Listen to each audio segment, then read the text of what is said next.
اعوذ باللہ من الشیطان الرجیم بسم اللہ الرحمن الرحیم۔ السلام علیکم دوستو، امید ہے کہ آپ سب خیریت سے ہوں گے۔ آپ سب کے لیے دعا بھی ہے کہ آپ سب کا نہ صرف رمضان بلکہ تا حیات بہت اچھی گزرے، آمین ثم آمین۔ رمضان شریف میں امت پر 5 خصوصی انعام۔ حضرت ابو ہریرہ رضی اللہ تعالیٰ عنہ سے روایت ہے کہ حضرت محمد صلی اللہ علیہ وآلہ وسلم نے فرمایا کہ رمضان شریف کے متعلق میری امت کو خاص طور پر 5 چیزیں دی گئی ہیں جو پہلی امتوں کو نہیں ملی۔ نمبر 1، روزہ دار کے منہ کی بدبو جو کہ بھوک کی وجہ سے پیدا ہوتی ہے، اللہ تعالیٰ کے نزدیک مشک سے زیادہ پسندیدہ ہے۔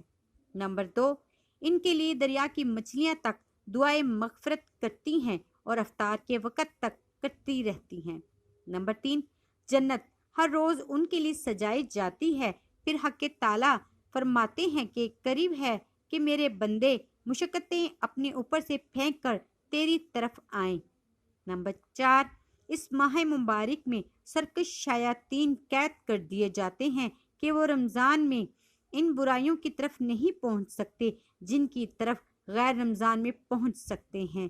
یعنی رمضان میں شیاطین قید ہونے کی بنا پر روزہ داروں کو گناہوں پر نہیں ابھار سکتے، لیکن انسان کا نفس گناہ کرانے میں شیاطین سے کم نہیں ہے اور گناہوں کا چسکا بھی گناہوں کی پٹڑی پر چلاتا رہتا ہے، تاہم پھر بھی گناہوں کی کمی اور عبادت کی کثرت کا ہر شخص مشاہدہ کرتا ہے۔ نمبر 5، رمضان کی آخری رات میں روزہ داروں کے لیے مغفرت کی جاتی ہے۔ صحابہ نے عرض کیا کہ کیا یہ شب مغفرت شب قدر ہے؟ فرمایا نہیں، بلکہ دستور یہ ہے کہ مزدور کو کام ختم ہونے کے وقت مزدوری دے دی جاتی ہے۔ ایک روزے کا بدلہ۔ حضرت ابو مسعود غفاری رضی اللہ تعالیٰ عنہ سے روایت ہے کہ میں نے رسالت مآب صلی اللہ علیہ وآلہ وسلم سے رمضان کے چاند نظر آنے پر یہ ارشاد فرماتے ہوئے سنا کہ اگر لوگوں کو یہ معلوم ہو جائے کہ رمضان المبارک کی کیا حقیقت ہے تو میری امت یہ تمنا کرے کہ سارا سال رمضان ہی ہو جائے۔ پھر قبیلے کے ایک شخص نے عرض کیا، اے اللہ کے نبی، رمضان کے بارے میں ہمیں کچھ بتائیے۔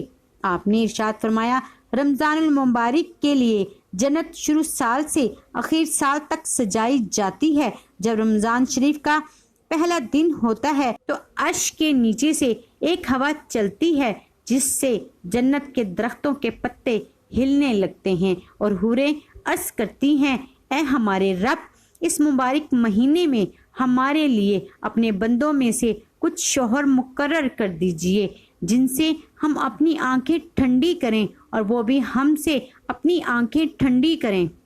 آپ نے فرمایا، کوئی بندہ ایسا نہیں ہے کہ رمضان شریف کا روزہ رکھے گا مگر یہ بات ہے کہ اس کی شادی ایسی حور سے کر دی جاتی ہے جو ایک ہی موتی سے بنے ہوئے خیمے میں ہوتی ہے، جیسا کہ اللہ تعالیٰ نے کلام پاک میں فرمایا ہے کہ حور مقصورات فی الخیام، یعنی حوریں خیموں میں رکی رہنے والی۔ سورۃ رحمان۔ ان عورتوں میں سے ہر عورت کے جسم پر 70 قسم کے لباس ہوں گے جن میں سے ہر لباس کا رنگ دوسرے لباس سے مختلف ہوگا اور انہیں 70 قسم کی خوشبو دی جائے گی جن میں سے ہر عطر کا انداز دوسرے سے مختلف ہوگا، اور ان میں سے ہر عورت کی خدمت اور ضرورت کے لیے 70,000 نوکرانیاں اور 70,000 خادم ہوں گے۔ ہر خادم کے ساتھ ایک سونے کا بڑا پیالہ ہوگا جس میں کئی قسم کا کھانا ہوگا۔ اس کے آخری لقمے کی لذت پہلے لقمے سے کہیں زیادہ ہوگی، اور ان میں سے ہر عورت کے لیے سرخ یاقوت کے تخت ہوں گے۔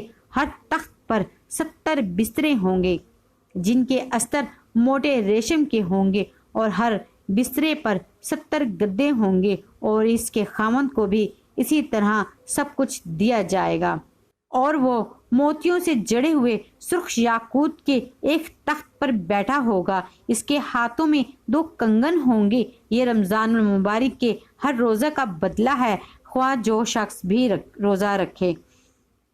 روزے کے علاوہ جو نیکیاں کی ہیں ان کے اجر و ثواب اس کے علاوہ ہے۔ مذکورہ ثواب صرف روزہ رکھنے کا ہے۔ رحمت، مغفرت، دوزخ سے آزادی۔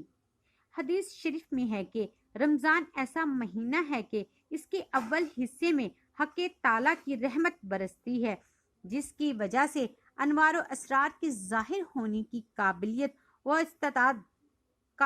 استطاعت پیدا ہو کر گناہوں کے ظلمات اور معیشت کی کثافتوں سے نکلنا میسر ہوتا ہے، اور اس ماہ کا درمیانی حصہ گناہوں کی مغفرت کا سبب ہے، اور ماہ رمضان مبارک کے آخری حصے میں دوزخ کی آگ سے آزادی حاصل ہوتی ہے۔ آخری شب میں سب کی بخشش۔ جب طاعت و عبادات کے ذریعے انوار و برکات کے حاصل کرنے کی توفیق بس سبب افاظہ رحمت خاصہ خداوندی اس ماہ مبارک میں میسر ہو جاتی ہے، اور اطاعت و فرما برداری سے حق تعالیٰ خوش ہو کر اپنے بندوں کے گناہوں کے معافی اور مغفرت فرما دیتے ہیں، تو دوزخ کی آگ سے آزادی بھی مل جاتی ہے اور جنت کے داخلے کی استعداد و نصیب ہو جاتی ہے۔ اعمال صالحہ کی پابندی میں تمام ماہ سیام گزار دیا جائے اور آخر تک یہ سلسلہ عمل قائم اور جاری رہے تو حسب فرمان رسول خدا صلی اللہ علیہ وآلہ وسلم رمضان المبارک کی آخری شب میں سب کو بخش دیا جاتا ہے۔ گناہ ثواب حاصل کرنے اور جبر و غم خواری کا مہینہ۔ حضور اکرم صلی اللہ علیہ وآلہ وسلم کا ارشاد ہے، اے لوگو، یقیناً تم پر ایک بڑی عظمت والے مہینے نے سایہ کیا ہے۔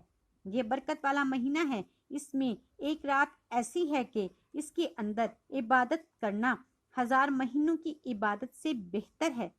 اللہ تعالیٰ نے اس ماہ کے روزے فرض فرما دیے ہیں اور اس کی راتوں میں نماز ادا کرنا نفل و سنت قرار دیا ہے۔ جو شخص اس ماہ میں کسی نفلی نیکی کے ذریعے حق تعالیٰ کی نزدیکی چاہے گا، وہ شخص جیسا ثواب حاصل کر لے گا جس نے رمضان کے علاوہ کسی مہینے میں فریضہ کو ادا کیا ہو، اور جو شخص اس ماہ میں فریضہ ادا کرے وہ ثواب میں اس شخص جیسا ہوگا جس نے ماہ رمضان کے سوا کسی دوسرے مہینے میں 70 فرض ادا کیے ہوں۔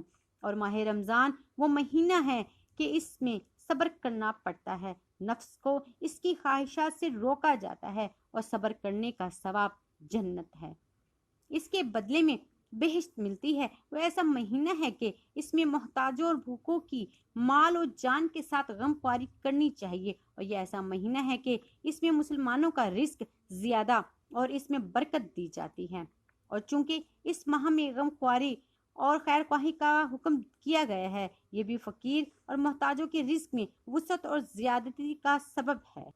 اے نیکی کے طالب، آگے بڑھو۔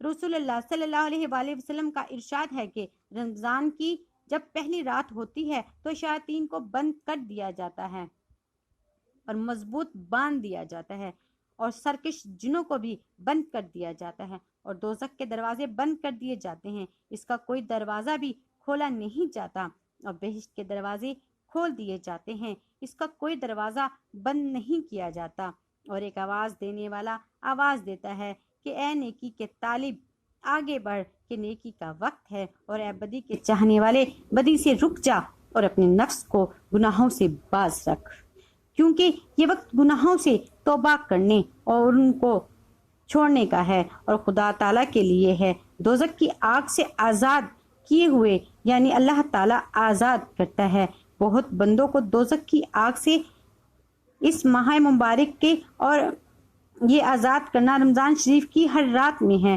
شب قدر کے ساتھ مخصوص نہیں۔ مسلمانوں کی ذمہ داری۔ ماہ مبارک کی ان تمام فضیلتوں کو دیکھتے ہوئے مسلمانوں کو اس مہینے میں عبادت کا خاص اہتمام کرنا چاہیے اور کوئی لمحہ ضائع اور بیکار جانے نہیں دینا چاہیے۔ شب و روز کے ساعات کو اعمال صالحہ کے ساتھ مزین و معمور رکھنے کی سعی اور کوشش میں مصروف رہنا چاہیے۔ آج کے لیے اتنا ہی، انشاءاللہ آپ سب سے بہت جلد اسی سلسلے کی ایک اور ویڈیو میں ملاقات ہوگی، تب تک کے لیے اجازت، اللہ حافظ۔